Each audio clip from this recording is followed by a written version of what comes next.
Vamos rápidamente con nuestro invitado, con el señor Linares, ¿es? Lindarte, con el señor Lindarte, quien es el jefe Brian, quien es el jefe de la unidad básica de comuneros. Eh, Aquí dice Brian que usted está al frente del programa de crónicos de la unidad básica de comuneros. ¿Qué es un paciente crónico, Brian?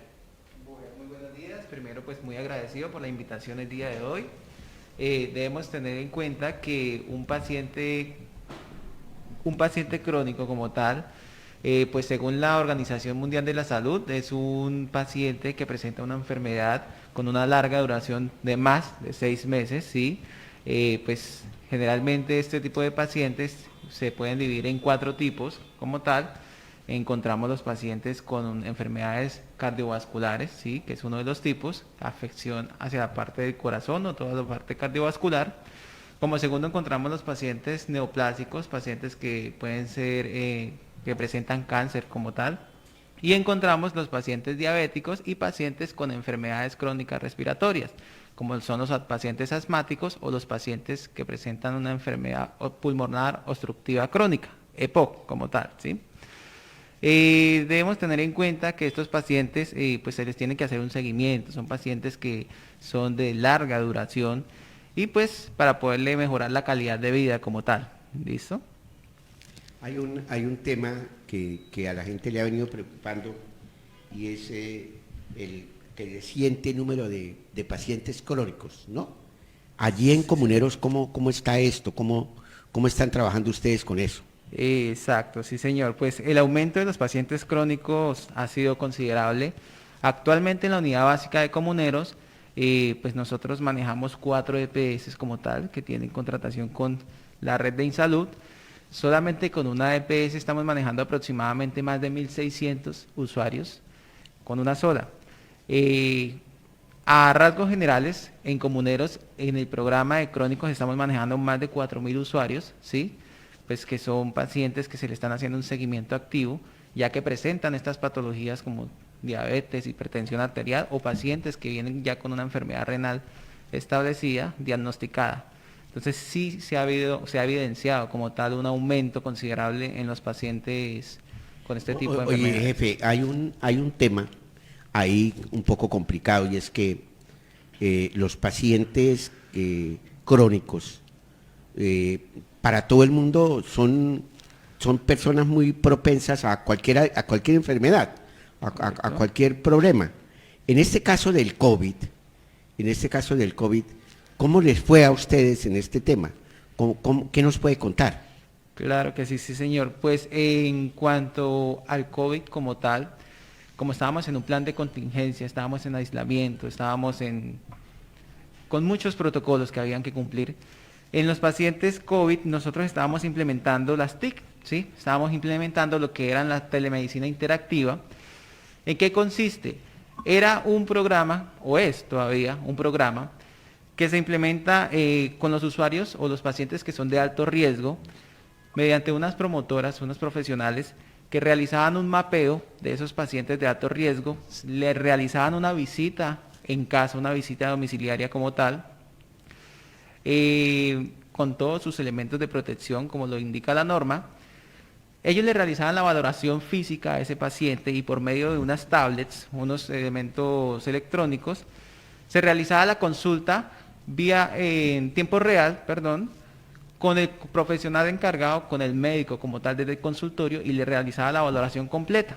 Se identificaban los laboratorios, pues los resultados que hubiera tenido, la valoración que le realiza la profesional y se realizaba la consulta completa, se le enviaba los medicamentos por medio magnético, la orden de los medicamentos y pues de esa manera fuimos manejando los pacientes de alto riesgo. Claro está, dependiendo del riesgo del paciente, se le manejaban controles 15 días, al mes o 3 meses. ¿Listo? Eh, hay una inquietud Sí, de señor. pronto en el oyente que a esta hora de la mañana nos escucha desprevenidamente en su casa, ¿no? Dirá, bueno, yo estoy escuchando a este señor aquí hablar de que me pueden atender, de que me pueden dar un servicio en Comuneros, me pueden dar un servicio en Ospina Pérez, o en La Pastora, o en Belén, o en cualquier ciudad, en cualquier lugar de la ciudad. ¿Qué puede hacer la gente para poder pertenecer a estos programas de InSalud? ¿Cómo se comunican? ¿Qué tiene uno que hacer? ¿Qué tiene que hacer el usuario para eso? Correcto. Inicialmente debe tener en cuenta que si el usuario o como tal las personas presentan algún tipo de sintomatología, que bien se sabe, pues puede presentar dolores de cabeza, puede presentar sangrado por la nariz, alteración auditiva, ¿sí?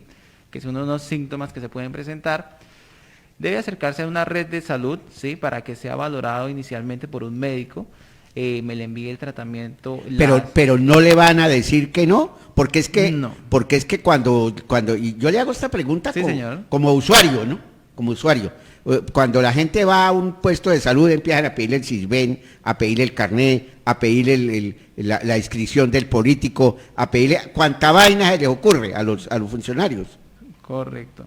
Pues generalmente nosotros en la unidad básica de comuneros, nosotros realizamos una captación a esos usuarios mediante jornadas por parte de la móvil de InSalud.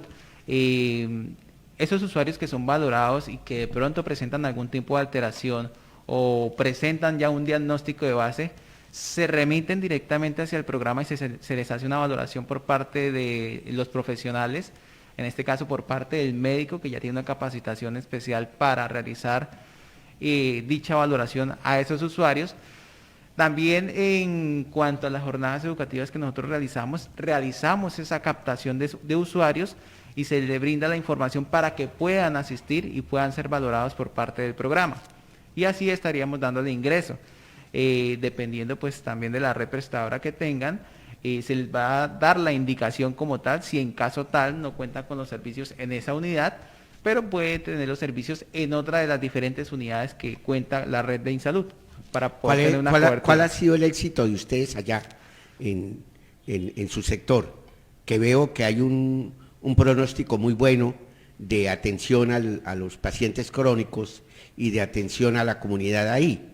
¿Cuál ha sido el éxito de eso? Bueno, el éxito como tal, pues por la gran cobertura que nosotros manejamos y la gran afluencia de usuarios que asisten a la unidad básica, en cuanto a las capacitaciones que nosotros le realizamos directamente a los usuarios, bien sea ya plasmadas como tal desde un principio del año o diariamente en la consulta, se ha evidenciado que hay usuarios que son muy, diciéndolo así, muy juiciosos, son muy controlados en cuanto a sus patologías, las enfermedades crónicas. Entonces se ve reflejado el cambio, aunque hay un aumento en la tasa de enfermedades crónicas, se ha evidenciado como tal, que se ha mejorado en ese aspecto. Bueno, jefe, muchas gracias por habernos acompañado hoy acá y por regalarnos estos conceptos que ayudan y edifican conocimiento, porque muchas veces la gente no va a los servicios de salud, o uno no va precisamente porque no sabe a dónde ir. Y a mí me da la impresión de que InSalud, en esta nueva administración, está creando una ruta de atención al usuario muy importante. Correcto. Porque no solamente lo veo pasar a usted por aquí, sino he visto enfermeras, jefes de diagnóstico, jefes de las unidades de atención al usuario, una serie de atención importante para la gente. Y eso es básico, eso es querer uno la comunidad.